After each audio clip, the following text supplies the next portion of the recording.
Welcome to the sixth TweakTown podcast.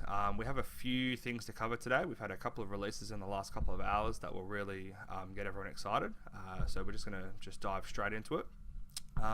We have the latest smartphone from Google, the Nexus 5, which is a 4.95-inch 1080p smartphone with Android 4.4 KitKat on board. That has just been announced, and you can actually buy it from the Google Play Store right now. That's probably the biggest smartphone that's been launched since the iPhone 5S. And we've also got Battlefield 4 that was released in the last couple of days as well for PC, Xbox 360 and PS3. There is going to be a next-gen version that's going to come out in the next couple of weeks when the new consoles launch.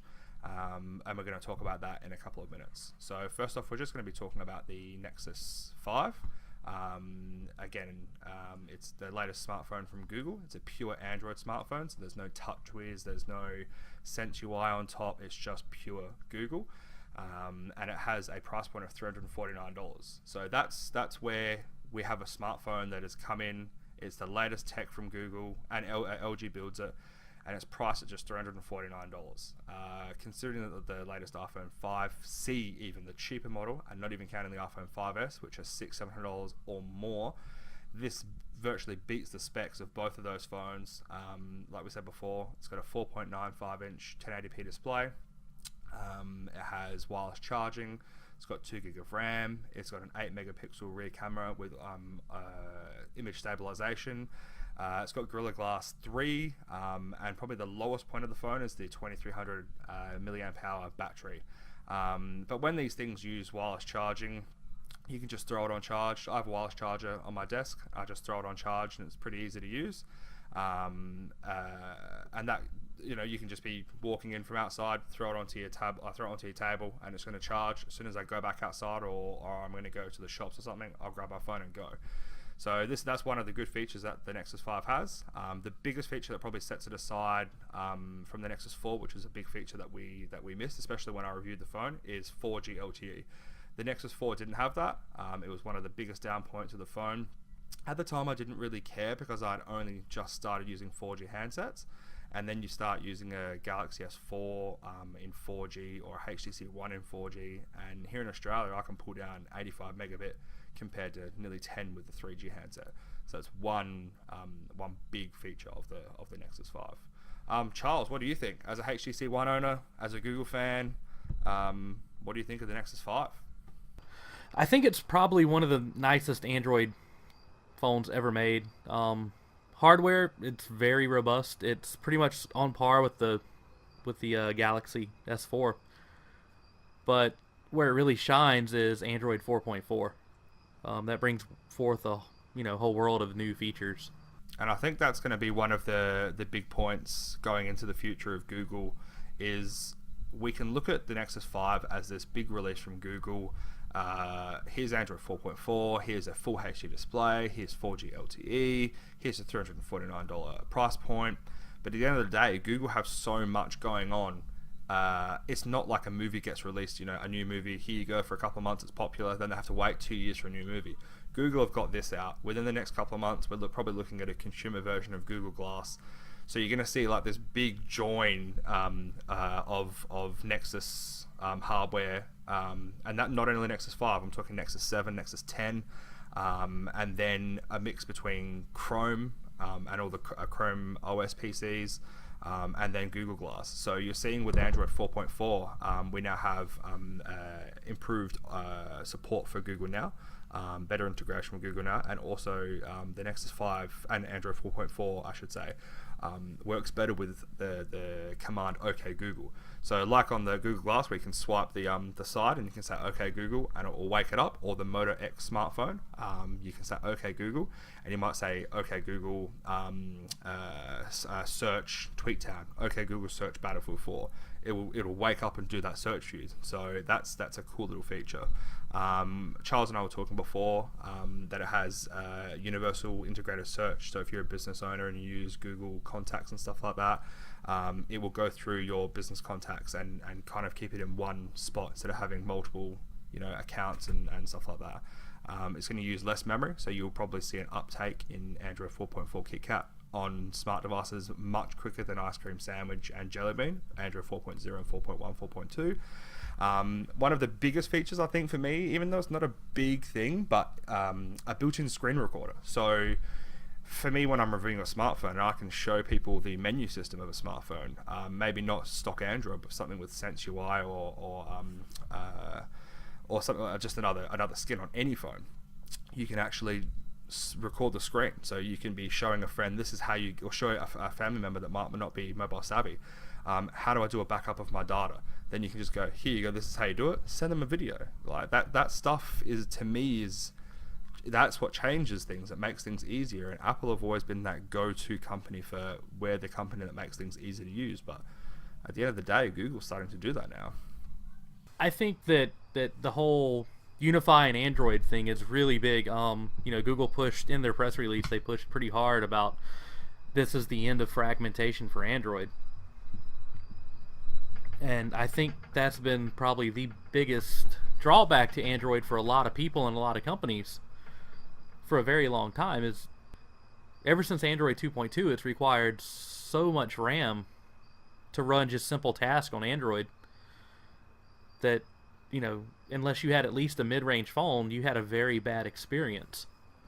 And I think that's going to be going into the future, like we've been saying, like this big push with Android, is that I've got a feeling that we're going to see Android really take over. Like, I don't see why Google wouldn't put it on actual PCs. Like, Chrome OS is just Chrome, which is just a browser, and it has all your extensions and all that kind of stuff. But once those worlds collide, once you've got the Chrome world and then you've got the Android world, and if they start going in together, you're going to see like something that's going to be able to take over considerably on laptops, like especially if they're using such little RAM. Like for a high-end operating system to only require half a gig of RAM or less, that's going to be big, because you even look at iOS 7, there's so many iPhones now that are being cut off from support, and you're only seeing the latest iPhones that are being supported. So moving into the future, you're actually going to see more Android devices use the latest operating system. So when Android, say 4.5 or 5.0 Keyline Pi or whatever they decide to call it, when that stuff starts to come around, you're already going to have millions and millions of users on 4.4. So it's going to be good, like moving into the future. And just finishing up on the Nexus 5 news as well, we have already seen in the United States in the first 12 hours or less that the 16 gig version is sold out. Unfortunately, Charles didn't get one. I don't know why. He has a HTC One. I don't know why he didn't get Nexus 5. I would have, because that's how I roll, but unfortunately Charles isn't a big fan. It's funny you say that, because actually this morning when I was writing up the Nexus 5 article, I was trying to justify how I could actually buy one, even though I just bought a HTC One. Then later in the day, when HTC announced that we're 90 days out from 4.4 on the HTC One, and it's even less if you have the Google Play Edition. It's only 15 days. I decided to keep my HTC One at that point.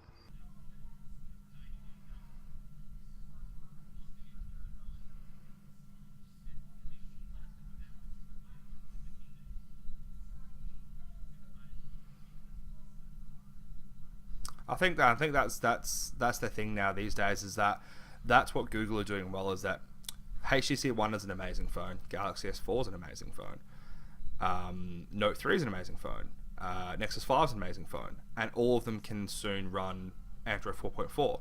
So Google are not only working with their partners to make amazing smartphones in terms of hardware, they're also pushing to make them an amazing software experience. So you're getting a company that's kind of doing the Apple iPhone, but it's going, hey, if you don't want to have a 4-inch device, well, Samsung do a 4.5-inch device, and a 5-inch device, and a 5.2-inch device, and a 5.3-inch device, and a 5.5-inch device, and a 6.3-inch device. And then you can go up to Nexus 7, and you can go up to Nexus 10. Oh, but if you don't want those, there's also a Galaxy Note 8, Galaxy Note 10. There's so many devices in so many different sizes and shapes, and brands and styles and colors, where the iPhone is, you either take this or leave it. That's it. You're either an iPhone fan or you're not. You can't be in the middle. You have to be so intertwined into iOS, so intertwined into into everything Apple, or it just doesn't work. A friend of mine asked me today. He has a Galaxy Note 2 that he uses just to play around with, and an iPhone 5 as his main phone. And he said, should he get one? And I'm like, well, yes, if you're going to be pushing yourself more into the world of Google versus the world of Apple. If you have an iOS account or an iTunes account, and you might have, say, $1,000 or $1,500 or $10,000 worth of apps, it's a lot harder to move towards Google. And that's the even vice versa. If you've got a Google account and you've got tens of thousands of dollars of apps on there, it's hard to move towards iOS. So now you're having to pick sides, and that even Microsoft are having that problem. Microsoft are pushing Windows Phone, Windows 8, but if you've already got Apple and you've got Google, Microsoft have to come out so powerful and something was so big for you to justify. For me, I'd have to move from Google Drive, Gmail, Dropbox to Microsoft, to SkyDrive, or to Apple. It's just, I'm going to move my whole digital life. It's not just moving one service or one device. It's my whole digital life that's being moved along. It's just a big problem.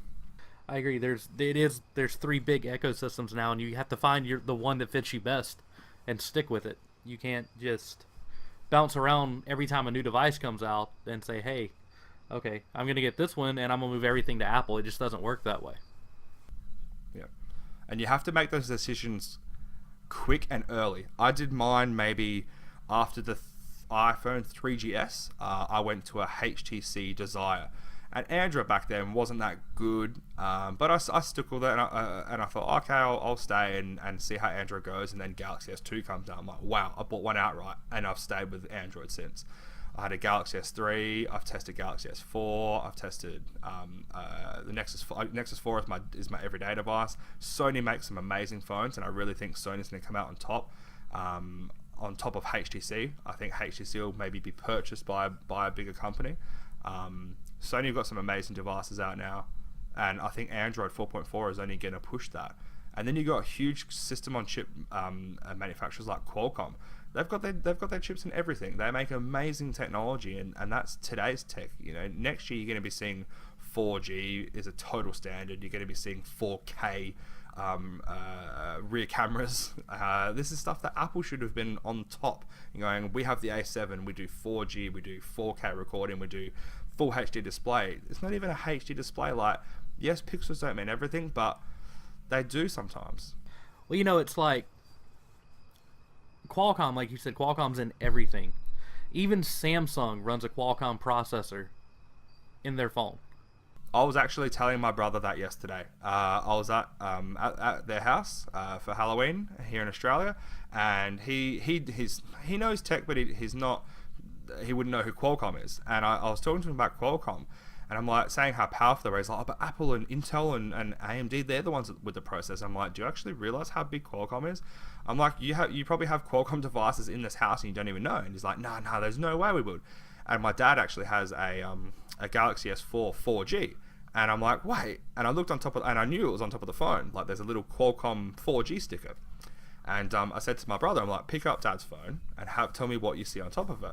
What do you mean? Why am I? And he started to get angry, like making him go and get a phone. He looked, Qualcomm is like, and they're everywhere. Like, they're in the new Nexus phones, they're in HTC phones, and like you said, even Samsung make their Exynos processors, but then again, it's like they fragment their own devices. Here's one with this processor. We've got Exynos 8 core or 8 threads. We've got this one with Qualcomm, and it's got an 800 or a Snapdragon 800 or Snapdragon 600. Qualcomm is, again, there's this difference to the argument, and we should probably have someone on about this, but the future that I see, I've talked about this with a couple of friends, is we've got SLI on video cards, right? We've got Crossfire. We've got multi-threaded processors, but the interconnect is slow. You've got PCI Express 16 times. It's not fast enough to have 500 gigabytes a second between cards, like without dropping a frame or anything like that. Why can't we have a world where you could have 2 or 4 Snapdragon 800 SoCs strapped into a tablet or even a PC? You could have them in the base under the keyboard, and if all of them connected and all of them are moving towards 64-bit, and a lot of these systems on chips are moving towards x86 instructions, so you're going to have Windows compatibility. Imagine four 8-core designs that could all work together. So you've got 32 threads of processing power. You've got 32 2 gigahertz. They could underclock them to 1.5 gigahertz so they don't run hot. They could do so much with that kind of stuff. That's where I see Intel. You can see them. Intel are trying to evolve and change with Bay Trail, and they're not quite getting there because every time they think that they can trump someone like Qualcomm, Qualcomm comes out and goes, no worries, boys. Here's another chip. Bam. Here's the Snapdragon 800. Then Intel's, wow, we have to do this to keep up. And then Qualcomm are eventually going to release something new, like say Snapdragon 900 or 1000 or 1200. And that's when things are going to start to get interesting. Is I think 2014 is when we're going to have Google Glass is going to be huge. Android is already taking over. They have over 80% of the mobile market OS share compared to Apple have less than 15% now. It's a big game, and there's trillions of dollars at stake. Mm-hmm. So, while we're on the mobile subject, what do you think about Facebook possibly buying out BlackBerry? Nah, it could happen, but let's say that they do. BlackBerry are an expensive phone maker. They don't make $200 smartphones. If I was Facebook, if I was Zuckerberg or the investors or whatever, I would see it as an opportunity, and I think it's an opportunity only on the business side of things, as in Facebook can go, we've just acquired BlackBerry, like we're strong, we're powerful, we now have a mobile manufacturer. But at the end of the day, BlackBerry were losing the war because they couldn't keep up with Google and Apple. So the way I see it is, what could Facebook do to win the war against Google and Apple? Because they need Google and Apple. So even if they made a Facebook phone and made the experience somehow better, the best experience, like Facebook is 5 times better than it is now on Android and iOS, then that means you've already got hundreds of millions of customers on Android and iOS that are then going to go, well, I've got $1,000 phone. Why isn't my social media experience being enhanced? I have to go out and buy another phone to use social media. That's why I don't see it. I don't see them pushing it because they're gonna push this huge barrier between their users. I have a Facebook phone and my Facebook experience can do this, and then someone's gonna go, well, if I can't do that on my brand new Nexus 5 or my iPhone 5S, I'm gonna go to Google Plus. I'm gonna go back to another social network. So that's where I maybe see them doing it. And then if I was Facebook, release cheap phones, release them at a loss for $199 outright to beat the Nexus 5. They don't need killer specs, but it needs to be something decent. And then go, that's when Facebook could introduce some kind of paid social network, maybe like Facebook Pro, and you'll get 1080p video, or you'll get higher cloud storage with BlackBerry like injected into it. You might get a better Facebook chat, like instantaneous chat between Facebook devices if you have a Facebook phone. If they did something exclusive and then made it cheap, I'm talking about cheap enough for your kids to be on pocket money and they could pay $10 a month to be signed up to Facebook, maybe. But other than that, I have no confidence in that rumor.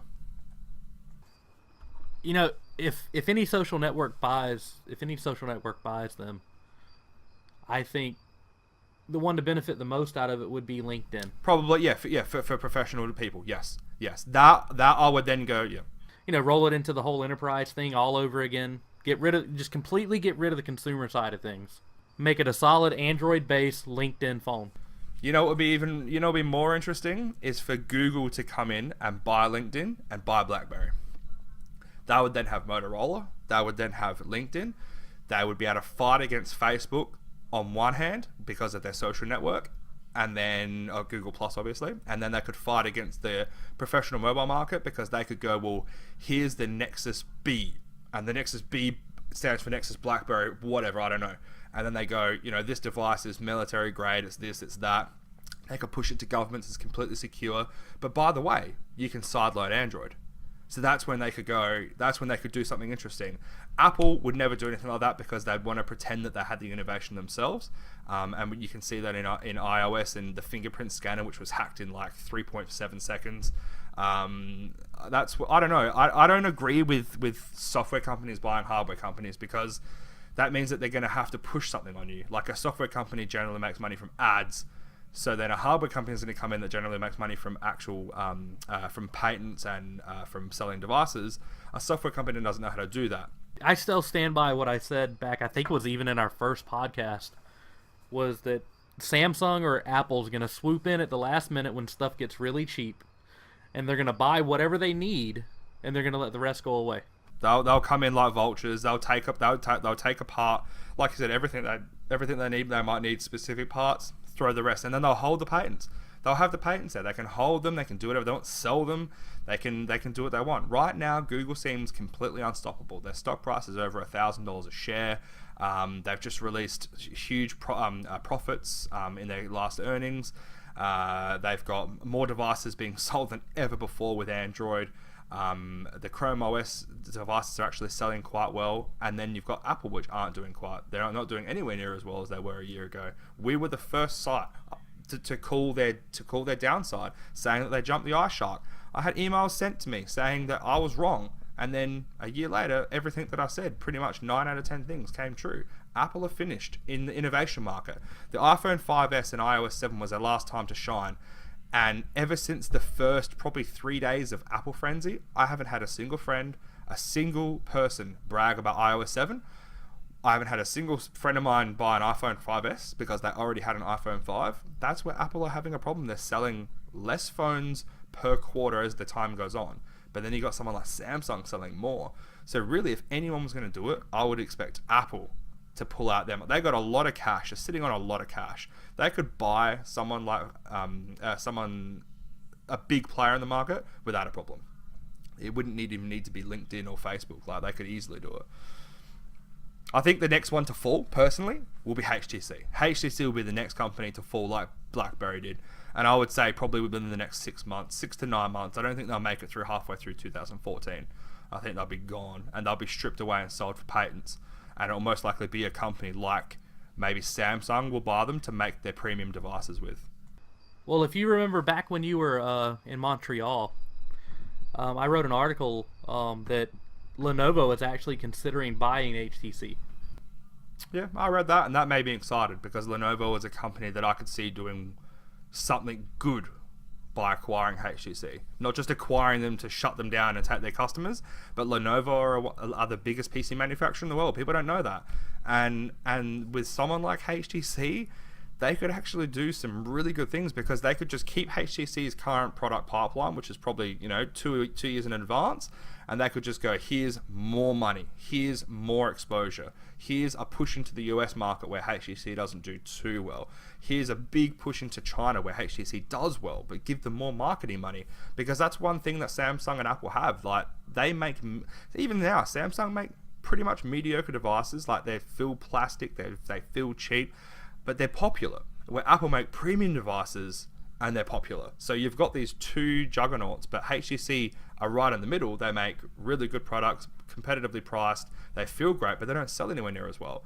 But the other two are on the side pushing hundreds of millions of dollars worth of marketing against their devices. Where if HTC had that kind of clout behind them with Lenovo, they could do some really good things. That's something that has me excited. If Lenovo was to acquire HTC, I really think it'll be Lenovo, or it'll be someone like Samsung, and Samsung will use HTC to build their premium devices. But then we've already been posting rumors about the Galaxy S5 being made from more precious materials, and it will feel better. So I don't know. I think people are also waiting to see what HTC do next. Like, maybe wait for their stock prices to go down, and then just scoop in and buy them. Well, it would really benefit Lenovo because they want to make an entry into the US smartphone market. But it's just such a high barrier of entry that if they bought somebody who was already here, they wouldn't have to go through the whole the FCC approval process. They wouldn't have to, apply to the Federal Trade Commission. And trying to create that awareness with their brand towards consumers, because even if Lenovo released the best phone, best specs, best software at $199, let's face it, at the end of the day, it wouldn't sell. There is no way it would sell because they don't have the name. Who's going to know about it if you don't read online? You walk around, and everywhere that I go, being who I am, I look at mobile phones. Even among my tech friends, if I'll look if they see they've got an Android phone, if they've got an iPhone, and you walk along the street and you just see it's Galaxy phone. It might be S3, S4, or even an S2, or it's an iPhone. I see one out of maybe 50 or 100 people with a HTC device, and it's usually the one. I've never seen another Nexus 4 apart from what I've got, and a friend of mine, a close friend of mine, Chris, he bought one a couple months ago after me telling him he wanted a new phone. I'm like, look, you know, you can get Nexus 4 for like $299, where he wanted an iPhone. I'm like, well, they're going to be $700. If you just want a phone between now and say 6 months or 12 months from now, you can just buy a Nexus 4. So even if Lenovo were to do that, I think it would be they would need to keep the HTC brand, and then maybe split and do HTC for a couple of years, and then they would have to use two brands, use HTC, and then make Lenovo phones from HTC hardware, if you know what I mean. So use the same kind of tech, but then slowly over time, over the next year or two, push Lenovo. But even if Lenovo gave away free phones, like buy a Lenovo PC for $999 and get a top of the line X phone, whatever they call it, for $199, something like that, where it pushes people. Like, you buy here's the new Lenovo PC. Like, their idea, the Yoga 2 Pro, which is, I've been talking to Charles about it. It's like a convertible 13.3 inch notebook, Windows 8.1. The screen fits to so you can use it like this, and then it flips all the way around. You can use it as a tablet, and the keyboard disables. That kind of tech, and it's like $1,200 with Core i7, 8 gig RAM. If they were to say, buy this laptop, and for $299 you can get our top end smartphone, which is built by HTC, I'll do it instantly. I would get rid of my Nexus 4 and I'd have a HTC tomorrow. That's where I think if they did things differently, it would create a huge market for them, and it'd be really quick. They'd have it very quickly. All right, would you like to move on to games and gaming? So we have had Battlefield 4, which is a big game for Charles and I. We could probably sit here and just smile for the next 5 minutes, and that would pretty much just explain what the game would be like to you guys. So Battlefield 4 is officially launched on, like we said before, PC, Xbox 360, and PlayStation 3. It will be launching on the next generation consoles as soon as they launch, in a couple of weeks' time, depending on where you are in the world. Right now, I've played about 45 minutes to an hour of the single player campaign. It looks sublime. I'm running it on 3 Asus PB278Q monitors, which I'm sure if you read TweakTown, I've been putting a lot of articles into Tweakopedia about benchmarking HG 7970 Crossfire and NVIDIA GTX cards in SLI, and I'm running it at 7860 with a mix of medium and high graphics at about 30 to 40 frames a second. It's really nice. I disabled my 2 side screens here, and I ran it on my single 2560x60 1440 resolution, and I was getting 60 to 100 frames a second, and the graphic detail in it is amazing. Battle screen, which you can use a tablet or a smartphone. If you haven't read into that, Google it. Battle screen can be used as a second screen in Battlefield 4.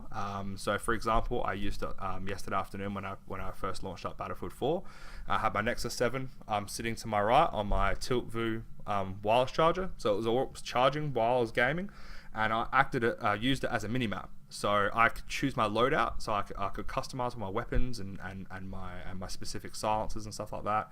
And then I used it as a map. So while I was gaming on my PC, I could look over, and I might be a sniper that's crouched down, and instead of having to load up the map, I can just look over. So no one's going to shoot me. I'm in a bush, and I can look over to my battle screen. It's really, really good. The graphics are absolutely amazing in single player. I still think they could do better. I don't know. Maybe I'm a perfectionist with my graphics engines. There's a few things that are really low resolution, really low polygon count. You can just tell. But the water reflections, the environments, the effects of like fire and smoke and dust particles going through the air, it's really nice. The destruction, like the levolution and stuff like that. In single player, I can fire a rocket at a wall and it doesn't blow up. I really expected every single thing in the game, or to virtually have at least a scratch. But you could fire a rocket at a wall and it just like leaves a big scorch mark. Have you played Battlefield 4 yet, Charles? I don't think I know that you have. I'm not gonna lie, I haven't even bought the game yet. I am disappointed. Yeah, I mean, it's been a really busy last couple of weeks for you and I just haven't had time to even purchase the game. I plan on buying it tomorrow. But I did participate in pretty much all of the beta. I played the beta as much as possible. I'm actually building a new PC just for Battlefield 4. It's worth it. What are you building in it? What parts have you got? It's going to have an Intel i7 4770K, 16 gigabytes of Corsair Dominator Platinum, a Sapphire AMD graphics card, and it's going to be completely water cooled. SwiftTech actually sent me about $1,500 worth of water cooling hardware for it. And you have an article up on the site about that, the water cooling aspect of the system? Yeah, I'll write a full article up on it. I'll probably actually be chronicling the whole thing in the forums as well. Nice. We'll have to provide a link in the next podcast or two when it's built to do it. Maybe you could even do show a couple of minutes of it in the next podcast. Yeah. Depends on how fast Newegg ships the processor to me. Yeah, that can always that's the worst thing sometimes is the shipping times on product. I will say I've watched a ton of videos already, and it's so hard to not be able to play Battlefield on my phone, because that's the only time I have time to watch videos anymore is my phone, like during my fleeting moments of not writing or not talking on the phone to someone. And it makes me instantly want to go queue up around and just start playing. Yeah. I think that's the big problem these days is that's why mobiles are so important to gaming companies, is because at the end of the day, people like you said, like yourself, you don't have the time to get on your PC sometimes to play a game, where if you have Battlefield 4 on your phone and it can wirelessly stream to your TV, and that'll be cool. Well, one of the things I was really hoping for was to be able to play in commander mode from my mobile, from my phone or from my tablet without being logged in on my PC. Yeah, see, that would be nice if you could do, because if you could just be a commander, you could just be, you don't need to be launched into the game. But yeah, I know what you mean. That's I think something DICE should be doing. Yeah, that should have been done, and because that would give people a chance. If you're sitting at the airport waiting on your flight, you can sit there and get a couple rounds of Battlefield in. Yeah, I never even really thought about that. That's actually a really nice feature. If all you need is a data connection, and like you said, if you're in an airport, you'd be connected to some form of Wi-Fi. Yeah, sit there and support a team from an airport. I don't see why you couldn't do that. That's really cool. And I mean, how many hours did you spend sitting in airports over the last couple of weeks?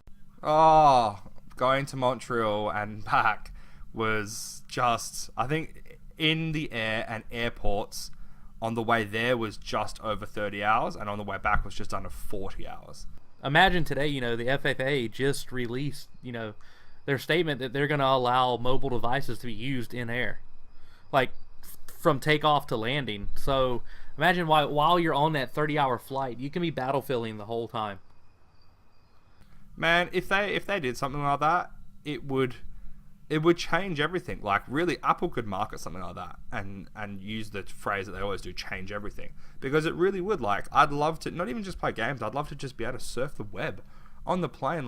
In this internet and digitally connected society, when I'm not connected to the internet, it almost feels like I'm not home. If you know what I mean? If I'm on the internet, I've got my email, I've got TweakTown, I've got my friends, Facebook, I've got so many. If I want to search for fast food, I want to find a close pizza place or directions to somewhere, or I want to Google something, or if I'm just bored, I can listen to something on Spotify, I can watch a YouTube video.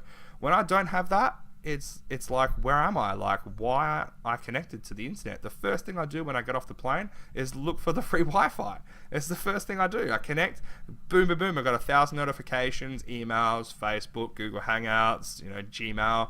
It's just, I really think, internet on flights is something that should have been done a very long time ago. And I think that the excuse that they use, that it messes around with instruments inside the plane, well, every time I'm on a plane, I see people during takeoff and landing using iPhones and iPods and smartphones and portable game machines, and I've never seen a plane have a problem. I don't know how familiar you are with the TV show Mythbusters, but they actually tested that a couple years ago. They, took a plane up and turned on a bunch of devices. Nothing happened. And I think it was an issue back in the old, the whole Motorola brick days, where everything was analog and all the signals that were coming from the plane to the ground were analog, and I think that might have been an issue. The same way microwaves used to be dangerous for pacemakers. But we've evolved to a state of technology now where interference is like unheard of anymore. You just simply don't get it. It's not something that you generally have to worry about these days. You know, back in the cordless phone, I mean, I guess, you know, landlines are still a big thing, but, you know, cordless phones back in the day, you could cut on your phone and hear your neighbor's conversation. That's why they had channel buttons. So if you cut it on and you can hear your neighbor on one channel, you push a button and it flips you over to a new frequency so you don't, you know, talk in on their conversation. And I think that's something that we have on Wi-Fi now. Like, you've got multiple channels, like channel 1, 2 to 10 or 15, and some might, like, a lot of them are populated by the default like channel, maybe like channel 7 or channel 8, and you can move forward from that.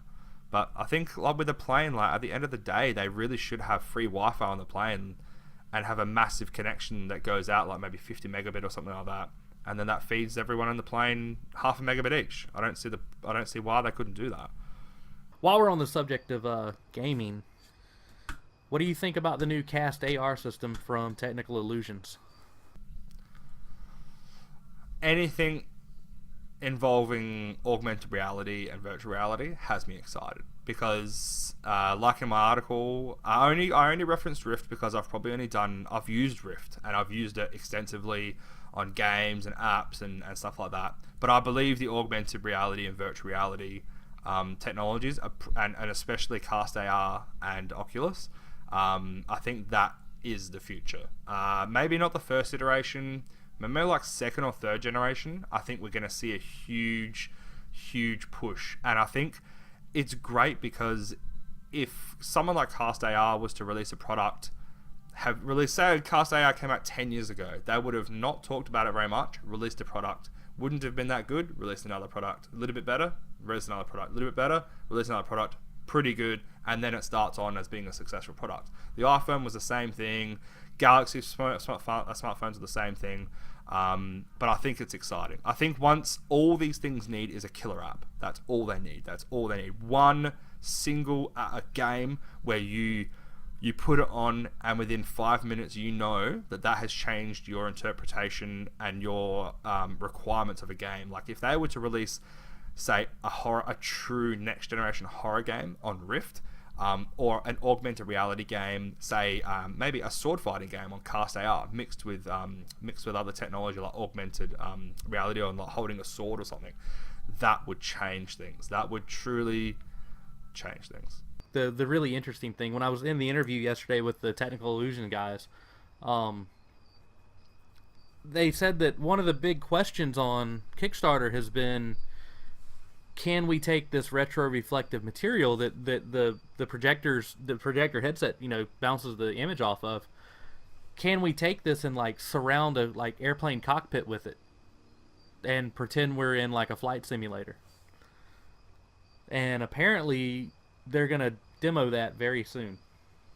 See, that kind of stuff where it's pretty much not even capable of being done on a console.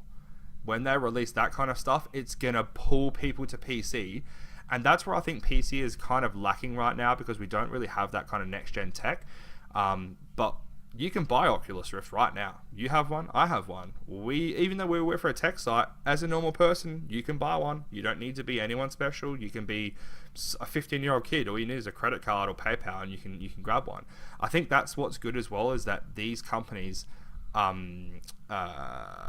like Technical Illusions, they're actually going onto Kickstarter and they're going, okay, fans, this is what you want. If you fund us to this point, this is what you have. But if we get more funding, this is what you get. Then we'll have a stretch goal here, we'll have a stretch goal there.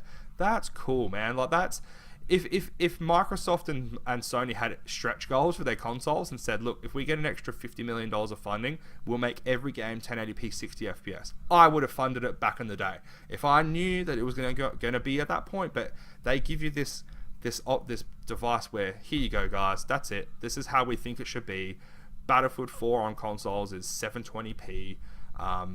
You know, that's not cool. Where this kind of technology, like from CastAR, that's pretty amazing. Like, because you can't have that experience anywhere else. You can't just buy a console or go to an arcade. You can't go to anywhere. You could, but you'll be able to have it in your house for a consumer level price, like under a couple of $100, like under $500, which is pretty amazing. You think that if you have an Xbox 360 and you've already bought say 50 games over the lifetime, you might have spent $5,000. So people start laughing, going, "Oh, PCs, I don't want to spend that kind of money on say CastAR and Oculus Rift or a PC and having to buy a CastAR." But at the end of the day, you can play hundreds of games through this technology versus only a handful of games on next gen consoles. You know, one of the really big things, like pricing point wise, with CastAR, you can get a 2-person system with 2 sets of glasses that do the augmented reality. You get 2 of the Magic Wand controllers for $400. You still need a PC to drive it, but you're doing this for $400, and it's 2 people. Like the Rift's $300 for 1 person. That's really cool, but for $400 you can involve your friend. That's even better. $100 more.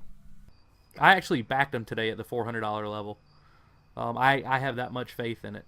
I'm looking forward to you getting it. I really can't wait to start to imagine having all this stuff on your desk, because CastAR will have its benefits, Oculus Rift will have its benefits. So, you know, it's not that expensive. If you remember, even 5 years ago, a good LCD monitor would have cost you $1,200, $1,500. So for you to buy CastAR and Oculus Rift and a monitor, it's still cheaper than buying a good LCD monitor from a couple of years ago. Things are getting to the price where they're really, really cheap now. And you know, both of us will be getting a STEM system too from 6th Sense. So yeah, I'm looking forward to that. That mixed with CastAR and Rift, you'll have next generation gaming on your fingertips, because it'll literally be anything you want to do. You want to use augmented reality or you want to use virtual reality, because as well, depending on your house, you might not have a house where you can have pure darkness, so CastAR might not work that well. You might be on a skyrise apartment and you might have so much glaring light that it won't work. You actually don't need pure darkness anymore. It's actually but don't you need more darkness than you have well light? What I was told was the videos and stuff that we've seen, you know, we're back from Maker Faire and stuff when they were demoing their early prototypes. And since then, they've worked with 3M to develop a custom projector system for the headset, and it's actually much brighter now. But if you had say sunlight coming into your room, would it annoy? Yeah, direct sunlight would probably interfere. So that's where I think where you could be sitting outside, and you could be on Rift, and you wouldn't actually you wouldn't see the sunlight. That's where I mean, like, there'll be benefits and disadvantages to each one. So where, like, for me, I'm in a, as you can see behind me, it's not that bad. Like, that sunlight looks really bad behind me, but it's actually not too bad. I could easily wear CastAR in here. But then if I was to be sitting on a train maybe, or on a plane, and the shutter is down, but the one in front of me and the one behind me aren't, the CastAR wouldn't work so well, but then Oculus Rift would. Before we move on to the next subject, did you see my post from this morning where Oculus will be supported on mobile devices? Yes, and that is something where I think that will be huge. Obviously, you remember that I went to Montreal for the NVIDIA Editors Day, and John Carmack was there, and I got to shake his hand. I haven't watched it since, so it's still like that Simpsons episode where Bart meets his love of, I can't remember who it was, the babysitter, and never washed his hand for like weeks. That's my hand. So I was talking to John Carmack. It doesn't even feel real that I'm able to even say that sentence, that I was talking to John Carmack. It doesn't feel real at all. So it was virtually like you had a bunch of like media, and everyone's talking, everyone's asking questions, and I posted up a story. There was another site that got to him, and I was in a line, and he had to be whisked away because he's, you know, a huge celebrity. And I was virtually going to ask the same question. I was going to say, like, are we going to be seeing another Oculus Rift developer kit? So there's another developer kit that's coming, which should be most likely 1080p.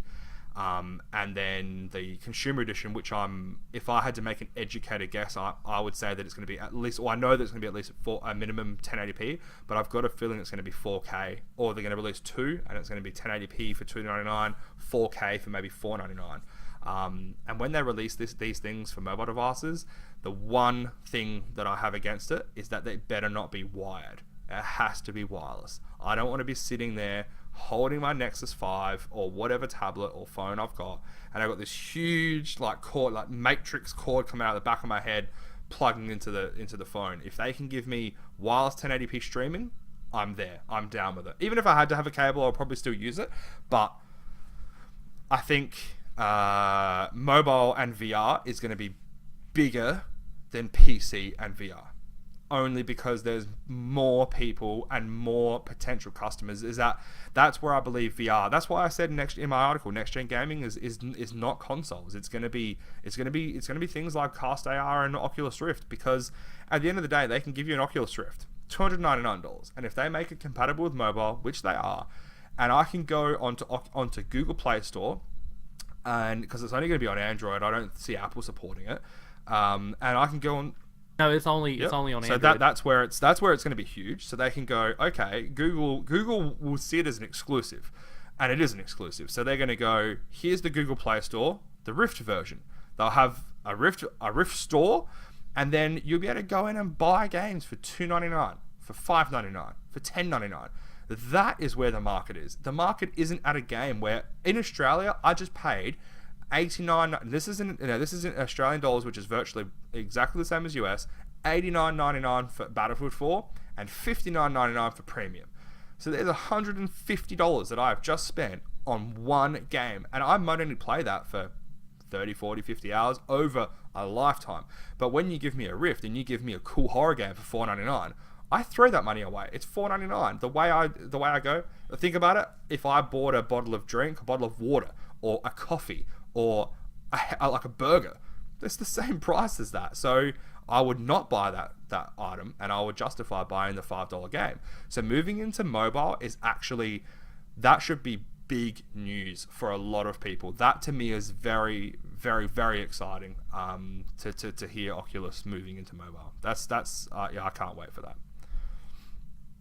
I don't want to brag, but the next couple of months, TweakTown's going to be the place to watch, because we have the next gen gaming stuff locked down. Here, TweakTown, right here. You know, we have the hardware, we have the friends, we have the interviews. We've got our faces, and let's face it, we're gorgeous. So you're always going to want to come back. I'm sorry, we're sorry, and we apologize. I think they would much prefer our faces in the Oculus headsets. Yeah, blocking our eyes so they can't see anything apart from our smiles. That's cool. Yeah, and we're actually going to be doing something really cool with that very soon. We will. Probably, I would say, in the next 2 to 3 weeks. We're going to be having some, I would say, I wouldn't be completely confident, but probably 99% that we will have world exclusive virtual reality content coming up. Something that's kind of exciting, that's done a little bit different. But we'll have more on that in the next couple of weeks. I think that's about it. We've talked Nexus 5, we've talked Android 4.4, we've talked Battlefield, we've talked next gen consoles. The next time that you hear from us will be days away from the next gen consoles. And then the week after that, I will have Android 4.4 KitKat here in my lab on my Nexus 4 and Nexus 7. So we'll probably be talking about that a little bit as well. I think that'll be kind of exciting. Hopefully I'll have 4.4 on my HTC One by then. That'd be nice. I think everyone should have 4.4. I think every Android user. That's where I like Google. Like they're trying to get it onto more devices. They're not trying to go. Like they could really go. It's a timed exclusive for Nexus devices for 90 days. Then from there, you can then, HTC and Samsung and Motorola, or maybe not Motorola, but Sony, they can pump it onto their phones. But they're trying to get it out there, which is good. Yeah. So until then, we will see you soon. Thanks for tuning in. Yep. See you on the site.